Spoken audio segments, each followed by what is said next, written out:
Hey, my name's Jovan, and I'm gonna address the topic of profanity, cursing, swearing, obscenities, talking bad. Or, let's define that at least. So here we go.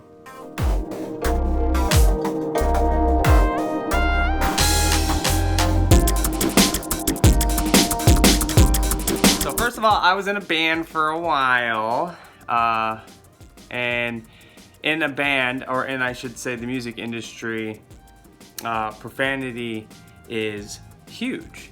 It's not uncommon to be standing on a stage and be like, "Let me see you jump!" And then everyone's jumping and you're using profanity, well-placed profanity. And it's strategic, there's a marketing behind it, how people respond to the profanity and everything like that.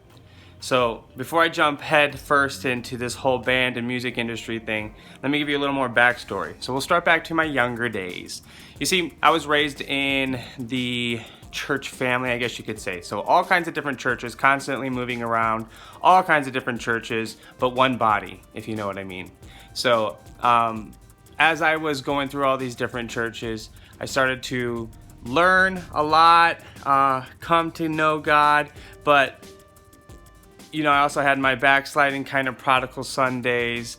But no matter what, there were certain things that I held to, and some of those were like things that were instilled in me from the very beginning.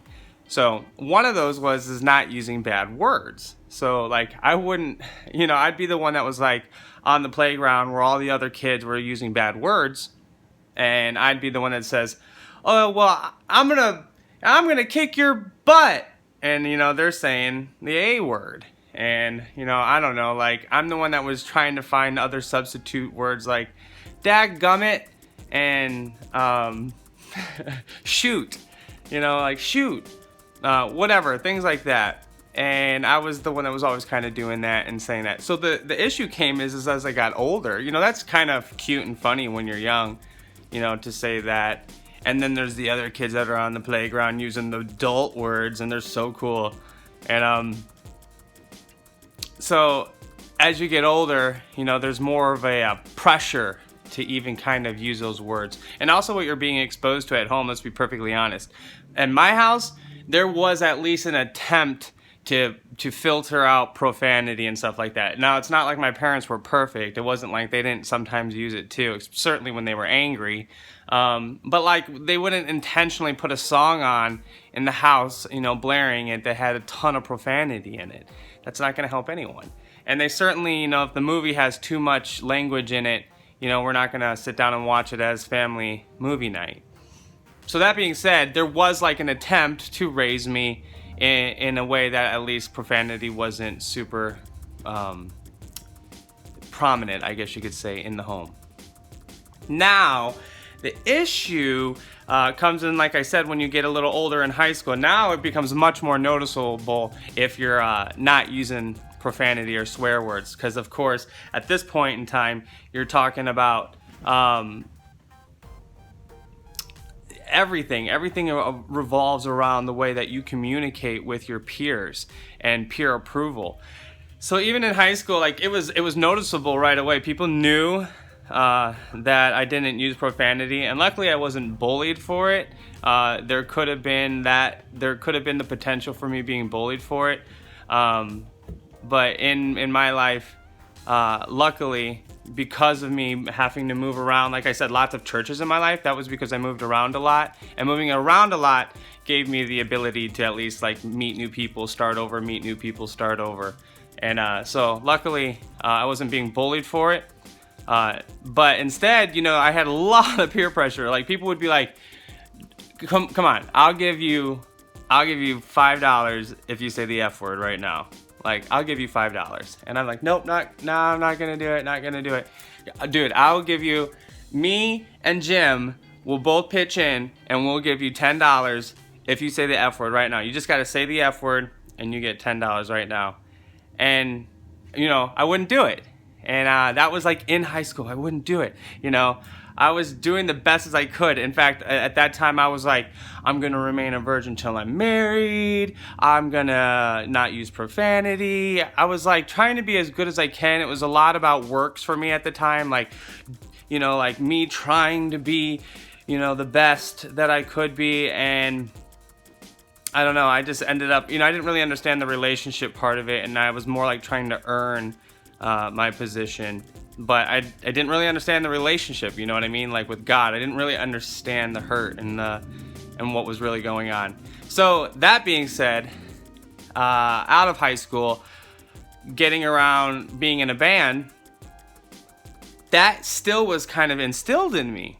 And so it's not like that I didn't use profanity, because I did, you know, I did use it, you know, depending on who I was around. All of a sudden I found myself talking maybe in ways that I shouldn't be talking. Certainly, not always just profanity, but probably even topics, let's be perfectly honest. And, but yeah, so as we started to write songs and stuff like that, there's a real, like, I really wanted to put profanity in some of my songs. You know what I mean? I want to be like a well-placed, like, and you say that piece of profanity because everyone wants to scream it. You know, everyone wants to say that word, like, if you are a vegetarian and I ain't scared of him. You know, like, they wanna, and I know it, and I know there's a formula to and reel people in when like writing music, and so I would struggle with that, like, but we never put profanity in any of our songs. So no matter what, we never did it.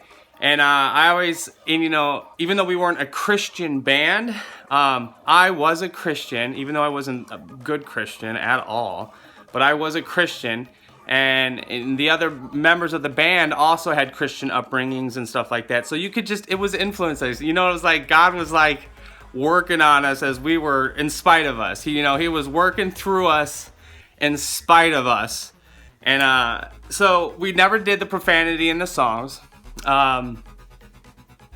We specifically did that. So we'd be at live shows, and the band before us is like, never seen behind us, you know, whatever it is.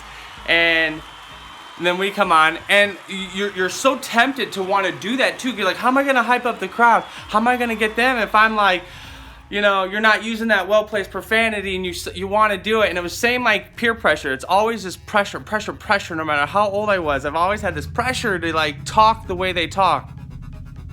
And we refused to do it. And here's the funny thing, and I'm going to tell you this. So because we didn't use profanity as a band, because we were, all of a sudden we stuck out. We were like the one band who didn't in the area, bigger area. So we were like doing the local touring and stuff like that.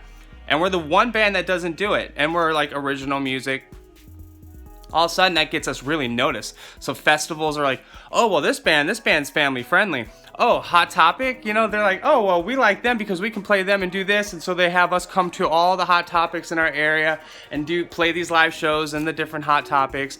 Then Relay for Life is like, oh, this band, they don't use profanity or anything. Yeah, so because we didn't use profanity, because we were making the conscious effort, and it was not for me, not just be like, oh, you know, we want to be family friendly. You know, ultimately, there was God for the reason of God. And so now he's elevating the band and getting us on Relay for Life tour now. And we're doing all these different tours. All this great stuff is coming our way specifically because we were making ourselves in a position or presenting ourselves in a way that was more above the standard.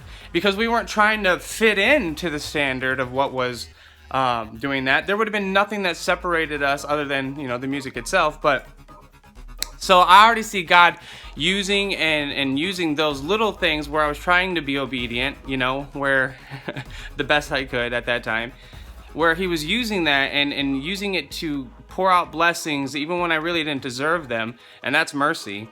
But to continue to use certain things and how he's positioned me even now to where I am. When you're talking about profanity, what do you mean? Because I'll hear people say like, well, Jesus used profanity. And I'm like, well, no. Did he call names? Well, yeah, he certainly called names. He was a fan of that when you're talking about, you know, some of the Pharisees and stuff. In fact, he had some of the harshest words towards Pharisees, specifically ones that focused on the outside of the cup. But so like right away, if you look into scripture, you'll know that in Ephesians 4:29, that's the one that says, let no corrupt thing come out of your mouth. Let no corrupt speech come out of your mouth, okay?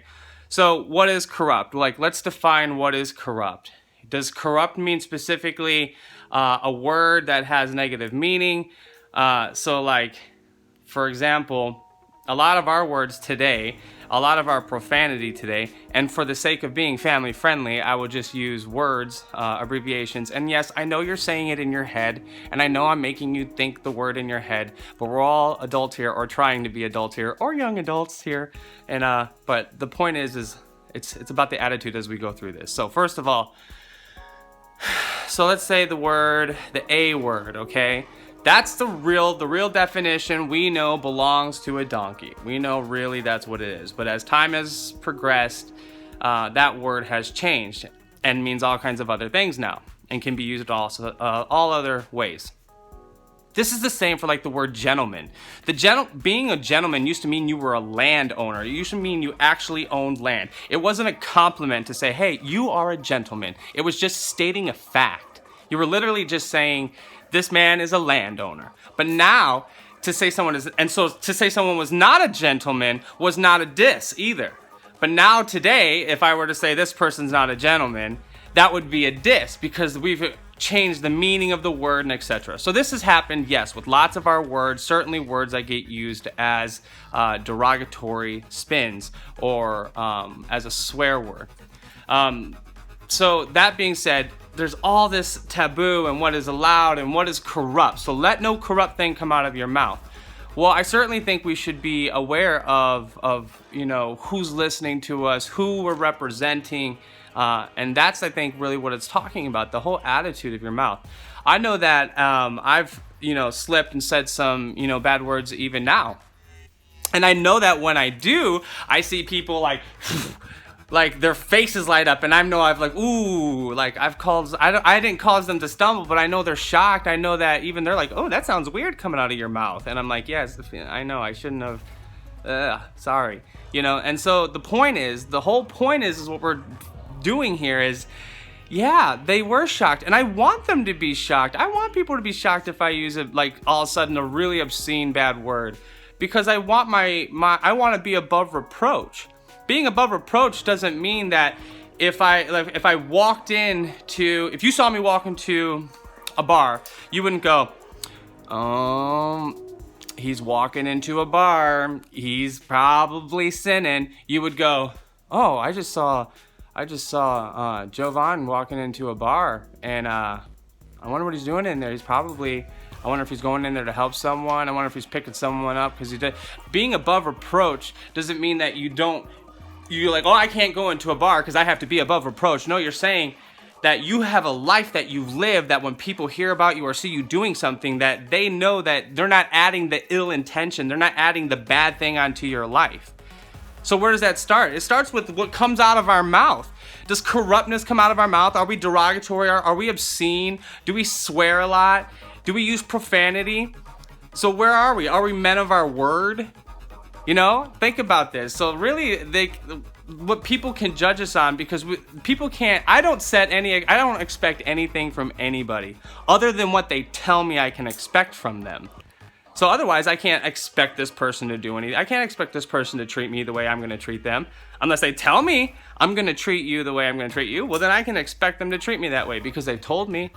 So words are important, right? So we're defining that words are important. So what exactly is profanity? What exactly is cursing? So that's like what we're trying to say. It's not just about the definition of like, this is a swear word or this is cursing. Because yeah, I can sit here and be like, there is a difference between saying the S word. If I just said, wow, that tasted like S word, or telling someone just to go to hell, right? So there's a difference between that. So one, I used a word that we're saying, oh, that's not a good word, it's not a friendly word, it's a derogatory word. So there's other words we could use, there's other ways of describing that sentence. The other one where I'm saying go to hell is a condemnation. I would say personally, that go to hell is way worse than telling someone to go to hell is way worse than using the S word. Now, I'm not saying that gives you justification just to use the S word. What I'm saying is taking into context of the heart. So me using the S word brings into, yes, what does that mean about my heart? What does that mean about my relationship with God? But when I'm telling someone to go to hell, what does that say about my heart? What does that say about the attitude and stuff like that? So that's really what it comes down to too, when you're talking about let no corrupt thing come out of your mouth. See, there's what is it? Matthew 15:10, I think, is the one where it says, it's not what goes into your mouth that defiles you, it's what comes out, right? You also have in Ephesians 5:4, you're going to have to bear with me. Hopefully I can bring it up here, and if I don't bring it up here, I just did that for nothing. But let no filth, let no foolish, let no crude. You see how it's describing, it's not defining, it's not saying don't say a swear word. It's not saying don't say profane. It's saying don't let the foolish thing come out of your mouth. Don't let the crude come out of your mouth. Don't let the corrupt come out of your mouth. Don't let the filth come out of your mouth. See? So that is what you should be taking more seriously. So if you think that you're out there and you're representing, who are you witnessing for? Or what master are you serving? Because you can't serve two masters. And so that's kind of like where it really starts about like taking into consideration where you at, where you stand with profanity. Like I said, I was tempted all through, and I even failed a whole bunch. But it rode hard on my heart. And I was very specific in how I responded and what I did and what I put out and how I represented myself, certainly publicly, on Facebook and everything. I just wouldn't put anything on social media that had profanity. Like, I just wouldn't do it. I'm making a conscious effort to try to make the best effort. Not because I believe it's a work or something that I'm doing, but because honestly, I want God to get all the glory in this. All of the glory in this. And that's really what it is. Why? Because there's a relationship. It's not about a works thing. It's not about what I'm doing. It's about what He's doing through me and in me. All right, guys. God bless. I hope that helps clarify a little bit. And then I'm sure all of you guys are going to have your own stories too. So you guys should all definitely share about them because you should be encouraging each other. You guys should be here for mutual edification. You guys should be here for exonerating each other. All right. I love you guys and have a good one. Bye-bye.